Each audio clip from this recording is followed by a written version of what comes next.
The next morning, Marcus was escorted from his holding cell to a courtroom for an initial hearing. The room buzzed with anticipation as reporters and curious onlookers craned their necks to catch a glimpse of the man who had sparked such widespread chaos. Cameras flashed outside the courthouse, capturing images of Marcus in handcuffs, his face pale and drawn. He shuffled forward awkwardly, flanked by two stern-looking officers, trying to avoid the piercing stares of the crowd.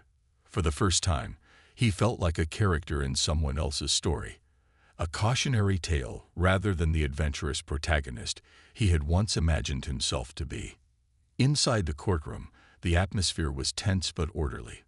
The judge, a no-nonsense woman with sharp features and an even sharper voice, wasted no time getting to the heart of the matter. "Mr. Marcus," she began, her tone firm but not unkind, "you are accused of theft, resisting arrest, and endangering public safety. Do you understand these charges?" Marcus nodded weakly, his throat too dry to speak. His lawyer stood beside him, whispering reassurances, but Marcus couldn't shake the sinking feeling that this was only the beginning of a long and difficult journey. As the proceedings unfolded, prosecutors outlined the details of the case, emphasizing the disruption caused by Marcus's actions. They painted a vivid picture of panic spreading through the streets of London, of armed officers mobilizing en masse, and of innocent civilians caught in the crossfire of his reckless decision. One prosecutor even described the stolen bayonet as more than just a ceremonial object. It was a symbol of national pride and tradition, making its theft all the more egregious. "This is not simply a crime against property," the prosecutor declared. "It is an affront to the values we hold dear." Marcus listened in silence, his head bowed low. Each word felt like another brick added to the wall of shame surrounding him. He wanted to explain himself, to tell everyone that it had never been about disrespect or malice. It had been a stupid, impulsive act, a momentary lapse in judgment. But how could he possibly convey that without sounding like he was making excuses? When given the chance to speak, he mumbled an apology so faint it barely reached the front row. "I didn't mean for any of this to happen," he said, his voice cracking under the weight of regret. But his words seemed hollow, drowned out by the magnitude of what he had done. After the hearing, Marcus was taken back to his cell, where he spent hours replaying the events of the past day in his mind. He thought about the faces of the people he'd encountered, the guards, the tourists, the shopkeepers, the elderly woman, and wondered if they would ever forgive him. He also thought about his family, who had flown in from America to support him. Seeing his mother's tear-streaked face during a brief visit earlier that morning had shattered whatever resolve he had left. She hadn't said much, just held his hand tightly and whispered, "We'll get through this together." Yet her quiet strength only made him feel worse, knowing how deeply he had disappointed her. That night, unable to sleep, Marcus stared at the ceiling of his cell, reflecting on the choices that had led him here. He realized now that his thirst for adventure had always been fueled by a desire to escape boredom, responsibility, and the monotony of everyday life.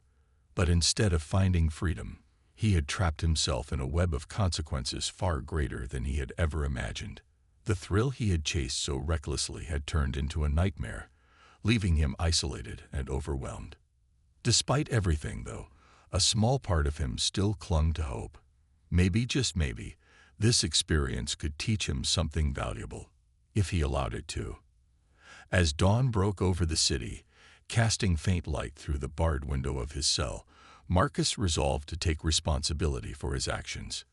He didn't know what the future held, but one thing was certain: he couldn't undo the past. All he could do was face it head-on, one step at a time. The moment Marcus disappeared into the labyrinth of London's streets, chaos erupted in his wake. The guard he had stolen from, a young man named Corporal James Whittaker, was visibly shaken. His face flushed red beneath his bearskin hat as he shouted after Marcus, breaking the rigid protocol that demanded silence and stillness. "Stop him," he bellowed, pointing toward the fleeing figure. It was an uncharacteristic outburst, But the gravity of the situation left no room for decorum. Tourists froze in shock, unsure whether to laugh, scream, or reach for their phones to record the unfolding drama.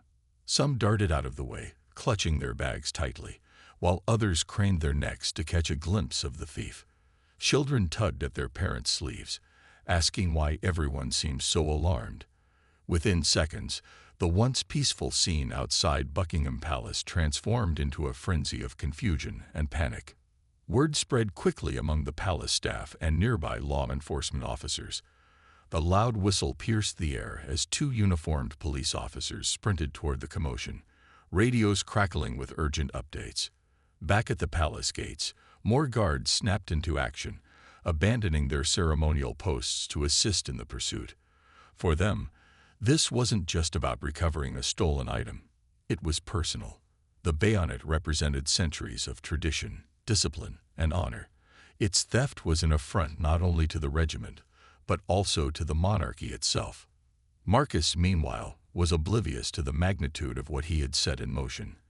His legs burned as he pushed himself harder, weaving through the crowded streets like a fox evading hounds. He dodged pedestrians, leaped over curbs, and ducked under awnings, all while clutching the bayonet tightly. Each step echoed loudly in his ears, blending with the sound of his ragged breathing. Every shout behind him felt closer than the last, driving him to run faster. But escaping wasn't as easy as he had imagined. As Marcus turned onto a busy thoroughfare lined with shops and cafes, he realized his mistake. This area was teeming with people, making it nearly impossible to disappear. Shopkeepers paused mid-conversation to stare at the wild-eyed man sprinting past their windows.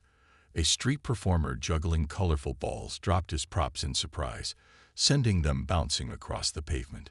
Even the pigeons scattered, flapping their wings furiously, as if sensing the tension in the air. The first wave of police vehicles arrived within minutes, tires screeching as they blocked off intersections. Officers spilled out, forming a human barrier to cut off potential escape routes. Helicopters soon joined the chase, their rotors chopping through the sky as they scanned the streets below. News vans weren't far behind, eager to capture footage of the bizarre incident. Reporters shoved microphones into the faces of bewildered bystanders, asking questions like, "Did you see what happened?" and "Do you think he's dangerous?" Back at the palace, senior officials convened in a hurried meeting to assess the situation. While some expressed outrage over the breach of security, others worried about the public relations nightmare this could become. Social media platforms were already ablaze with videos and memes of the incident, turning what should have been a solemn display of national pride into a global spectacle. For Marcus, the weight of his actions began to sink in. What had started as a reckless prank now felt like a life-altering decision. He glanced down at the bayonet in his hand, its polished surface reflecting the sunlight. It no longer seemed like a trophy. Instead, it felt like a chain dragging him deeper into trouble. His mind raced with questions. How long could he keep running? Where would he go next? And most importantly, how would he ever explain this to anyone? As sirens wailed in the distance and shadows closed in around him, Marcus realized there was no turning back. The city that had once seemed so vast and inviting now felt suffocatingly small. With every passing second, the net drew tighter, and the thrill of rebellion gave way to the cold grip of fear. The manhunt for Marcus escalated with alarming speed, transforming central London into a high-stakes game of cat and mouse. Armed response units fanned out across the city, their radios buzzing with constant updates as officers relayed descriptions of the fugitive. Male, mid-30s, wearing a gray hoodie and jeans, carrying a ceremonial bayonet. Every available resource was mobilized. Helicopters circled overhead. Police dogs sniffed the streets for traces of his scent, and surveillance teams scoured CCTV footage from every angle. The authorities weren't taking any chances. This wasn't just a petty theft, but an act that had disrupted one of the nation's most revered institutions. News outlets picked up the story almost instantly, broadcasting live updates to millions of viewers. Reporters stood near Buckingham Palace, microphones in hand, describing the scene as if it were something out of an action movie. A tourist has stolen a ceremonial bayonet from one of the Queen's Royal Guards, one anchor announced breathlessly.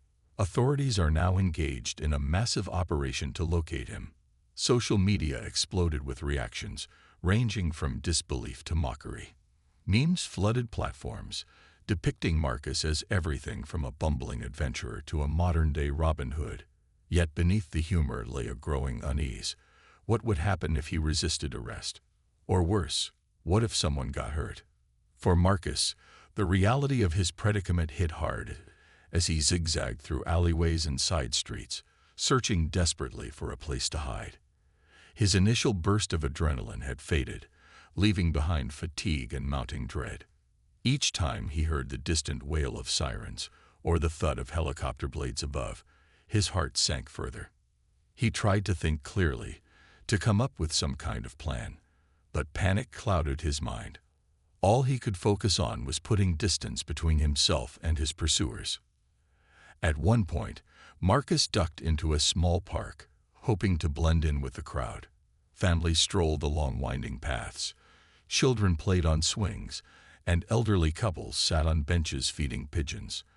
For a moment, he considered dropping the bayonet into a trash bin and walking away unnoticed. But then he hesitated. Giving up meant facing the consequences, and he wasn't ready for that yet. Instead, he clutched the weapon tighter, weaving through the park until he reached the far side, where dense shrubs offered temporary cover. Meanwhile, back at the palace, the royal guards convened in hushed tones. Their faces were grim, their usual stoicism replaced by palpable frustration. To them, the stolen bayonet wasn't just a piece of metal. It was a symbol of their duty, their loyalty, and their honor. Corporal Whittaker, the guard who had been robbed, paced nervously, replaying the incident over and over in his head. He couldn't shake the feeling that he should have stopped Marcus somehow, even though protocol forbade physical intervention during ceremonial duties.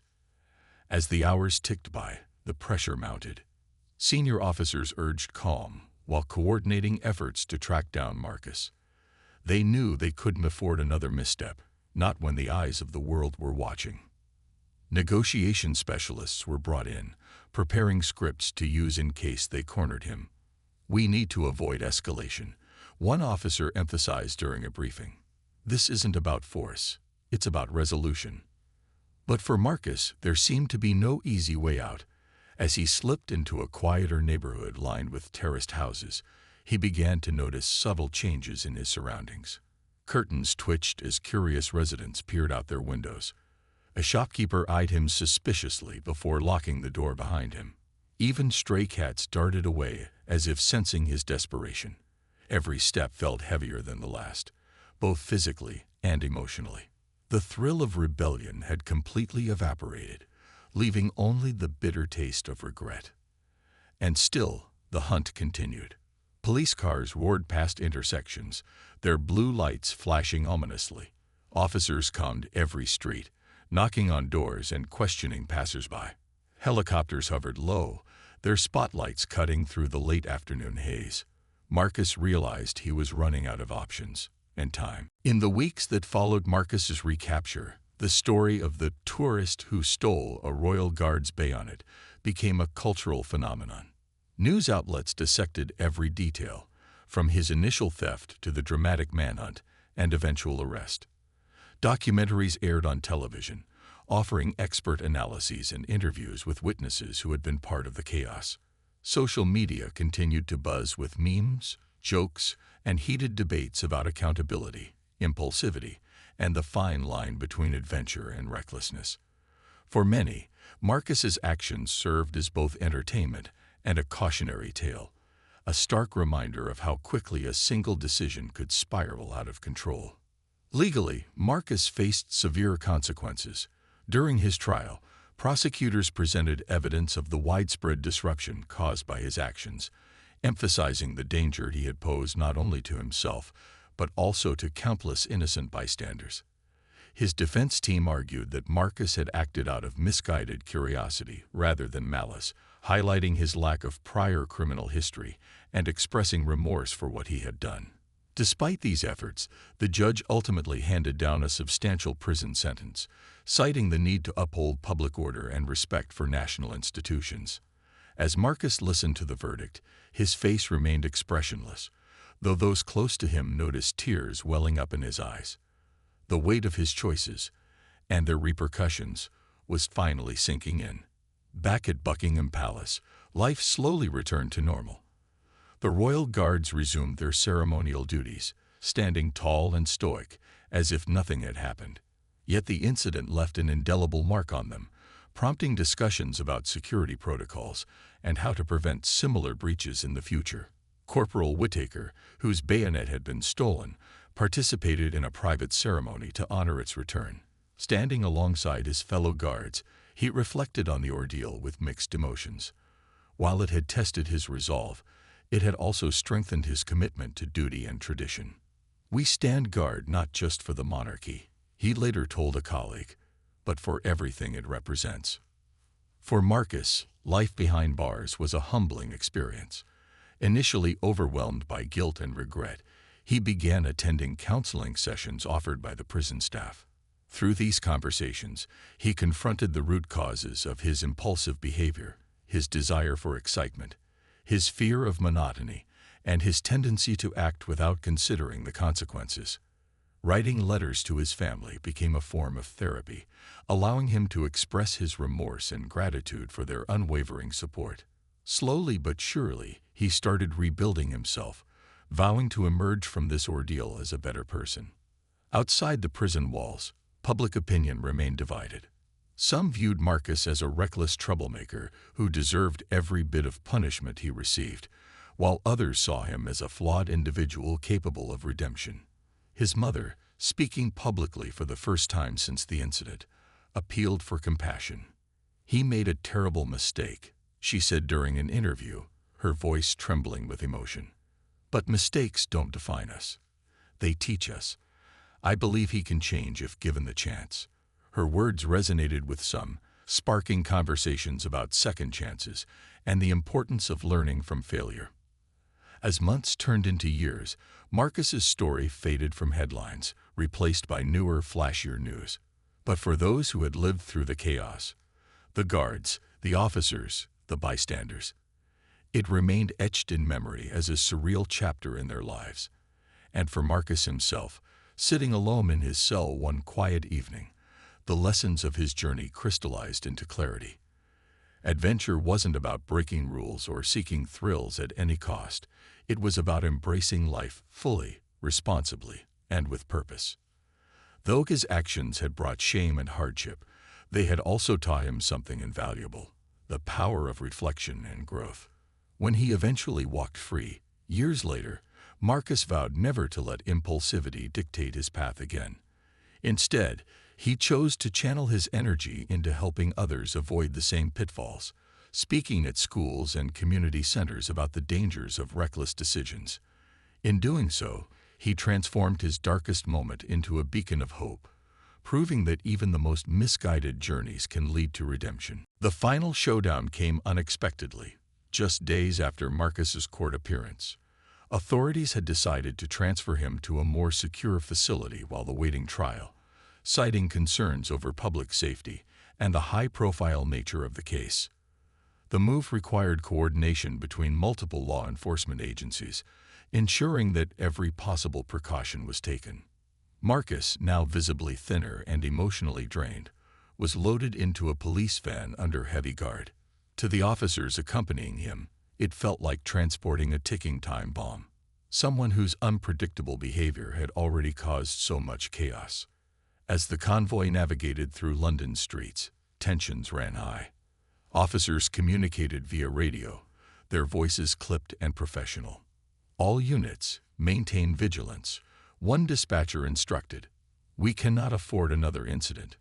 Meanwhile, Marcus sat in silence at the back of the van, staring blankly at the metal walls surrounding him. His mind raced with thoughts of what lay ahead. Would he spend years behind bars? Would his family ever look at him the same way again? The uncertainty gnawed at him, making each passing second feel unbearable. The route took them past areas Marcus recognized from his earlier escape, the narrow alleys, the bustling markets, and finally, the outskirts of the city where fields stretched endlessly toward the horizon. It was here, near an isolated stretch of road flanked by dense trees, that fate intervened once more.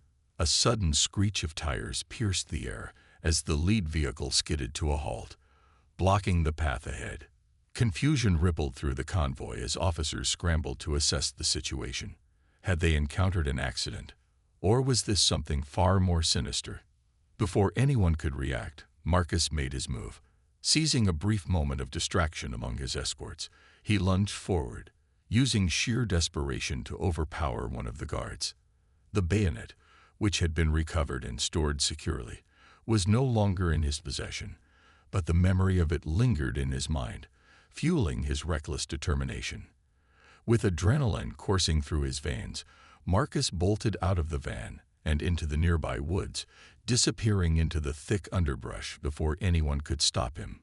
What followed was a tense and harrowing pursuit. Officers shouted commands as they fanned out into the forest, flashlights cutting through the darkness. Dogs barked wildly, their keen sense of smell guiding them closer to Marcus's trail. Helicopters circled overhead, their searchlights illuminating patches of the wooded area below. For Marcus, every step became a battle against exhaustion and fear. Branches clawed at his face, roots tripped him up, and the cold night air bit into his skin. Yet he pressed on, driven by a primal instinct to survive, even if survival seemed increasingly unlikely. Eventually, the inevitable happened. Cornered near a steep embankment, Marcus found himself trapped, his chest heaving as he tried to catch his breath. Armed officers surrounded him, their weapons drawn but aimed cautiously downward. "It's over," one officer said firmly, his voice steady despite the tension in the air. Marcus hesitated, his body trembling with a mix of defiance and despair. For a fleeting moment, he considered resisting, lashing out in one final act of rebellion. But then reality hit him like a freight train. There was no escape this time, no clever trick or hidden alleyway to save him. Slowly, Marcus sank to his knees, raising his hands in surrender. Tears streamed down his face as he whispered, barely audible, "I'm sorry." The officers moved in swiftly, securing him without further resistance. As handcuffs clicked around his wrists once again, Marcus felt a strange sense of relief wash over him. The fight was over. He had pushed himself, and everyone else, to the brink. And now there was nothing left to do but face the consequences. Back at the scene of his recapture, authorities worked quickly to restore order. The stolen bayonet, retrieved days earlier, was handed back to Corporal Whittaker, who accepted it solemnly, his expression a mixture of pride and sorrow. For the Royal Guards, the ordeal symbolized both vulnerability and resilience, a reminder of the fragility of tradition in a world full of unpredictability. And for Marcus, kneeling amidst the quiet stillness of the forest, it marked the end of a journey that had spiraled wildly out of control. Desperation drove Marcus underground. Literally, as the sun dipped lower in the sky, casting long shadows across the city, he stumbled upon the entrance to a London Underground station. The escalators hummed with the steady flow of commuters heading home after a long day. To Marcus, it seemed like the perfect place to disappear. The labyrinthine tunnels of the tube system stretched endlessly beneath the city, offering countless routes and hiding spots. If he could just blend into the crowd, maybe he could buy himself some time. He descended quickly, clutching the bayonet close to his side as he merged with the throng of people. The air grew cooler, carrying the faint metallic tang of train tracks and the distant rumble of approaching trains. Around him, passengers scrolled through their phones, listened to music, or chatted idly about their plans for the evening. No one paid much attention to the disheveled man in the gray hoodie weaving through the crowd. For a fleeting moment, Marcus felt invisible, a small reprieve from the relentless pursuit above ground. But invisibility didn't last long. Announcements blared over the intercom system. "Attention, all passengers. A security alert is currently in effect. Please remain vigilant and report any suspicious activity. The robotic voice sent a chill down Marcus's spine. He glanced around nervously, half expecting someone to point at him or shout, "There he is." Instead, most people barely reacted, too absorbed in their own lives to notice anything unusual. Still, Marcus knew it was only a matter of time before the authorities swept through the station. He decided to move deeper into the network, hoping to lose himself in its complexity. Boarding a westbound train, he slumped into a corner seat, trying to make himself as inconspicuous as possible. His reflection stared back at him from the darkened window, a tired, frightened face framed by tousled hair. The weight of the bayonet pressed against his leg, a constant reminder of the mess he created. He thought about tossing it onto the floor and slipping away during the next stop, but fear held him back. What if someone saw him? What if they tackled him right there on the train? When the train finally screeched to a halt at a dimly lit station, Marcus disembarked and wandered aimlessly through the maze-like corridors. His mind raced with possibilities. Could he find an exit that wasn't blocked? Was there a maintenance tunnel he could sneak through? Each turn led to more questions and fewer answers. Eventually, he found himself in a deserted part of the station, where flickering fluorescent lights buzzed overhead and graffiti-covered walls loomed ominously. The hum of distant trains faded into silence, replaced by the sound of his own labored breathing. It was here that Marcus realized he was trapped. Heavy footsteps echoed down the corridor, growing louder with each passing second. Armed officers appeared at the far end of the passageway, their flashlights cutting through the gloom like searchlights. "Stop where you are," one of them commanded, his voice sharp and authoritative. Marcus froze, his pulse pounding in his ears. He glanced around frantically, searching for another way out, but the exits were sealed off. There was nowhere left to run. For a moment, time stood still. Marcus's grip tightened on the bayonet, not out of defiance but out of sheer panic. His knees buckled slightly under the weight of exhaustion and fear. The officers advanced slowly, their weapons drawn but pointed downward, a sign that they wanted to de-escalate the situation. One of them spoke again, this time softer, almost reassuring. "It's over," he said. "Put the weapon down and let's talk." Tears welled up in Marcus's eyes as the enormity of his actions crashed over him. He had started the day as a carefree tourist looking for adventure, and now he was cowering in a subway tunnel, surrounded by armed police. The thrill of rebellion had turned into a nightmare, and the stolen bayonet, the very thing he had sought to claim as a trophy, now felt like a curse. Lowering his arm, he dropped the weapon to the ground with a clatter, raising his hands in surrender. As the officers moved in to apprehend him, Marcus couldn't help but wonder how everything had spiraled so out of control. What had begun as a reckless impulse had become a citywide manhunt, leaving chaos in its wake. And as handcuffs clicked around his wrists, sealing his fate, he knew one thing for certain: there would be no escaping the consequences of his actions. After his arrest in the dimly lit subway tunnel, Marcus was taken to a nearby police station for questioning. The officers who escorted him were professional but firm, their expressions unreadable. As they led him through the sterile corridors of the station, Marcus kept his head down, avoiding eye contact with anyone. His hands, still cuffed behind his back, trembled slightly as he shuffled forward. The weight of what he had done pressed heavily on him, and every step felt like a march toward an uncertain future. Inside the interrogation room, Marcus sat slumped at a small metal table, his hoodie damp with sweat and grime from hours of running. Across from him, Detective Harris, a seasoned investigator with sharp eyes and a calm demeanor, began asking questions. "Why did you do it?" she asked, her tone measured but probing. Marcus hesitated, struggling to find the right words. How could he explain something even he didn't fully understand?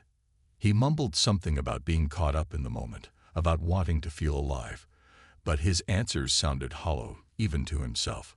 Detective Harris listened patiently, jotting notes on a pad before leaning forward slightly.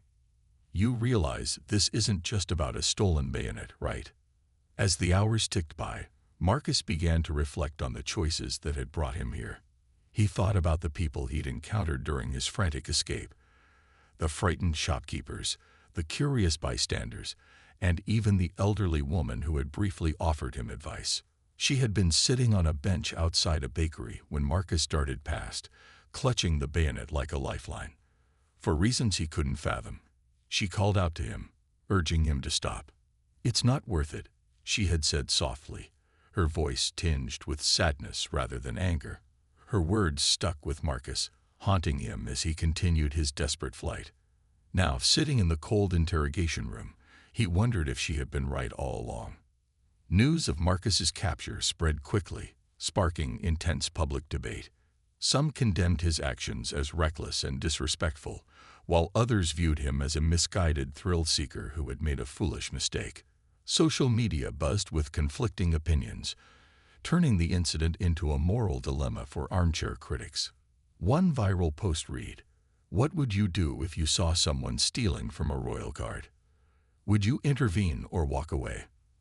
The comment section exploded with arguments, jokes, and philosophical musings, reflecting society's divided views on accountability and human error.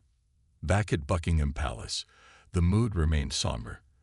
The royal guards gathered for a private debriefing, discussing how such a breach could have occurred under their watch. Corporal Whittaker, still visibly shaken, apologized profusely to his superiors, blaming himself for failing to prevent the theft. His commanding officer placed a reassuring hand on his shoulder, reminding him that no one could have anticipated such an audacious act. "This wasn't your fault," the officer said firmly, "but we'll learn from it." Meanwhile, Marcus's family back in America received news of his arrest via a late-night phone call. His mother broke down in tears, while his younger brother struggled to comprehend how Marcus, a man known for his charm and adventurous spirit, could end up in such a predicament.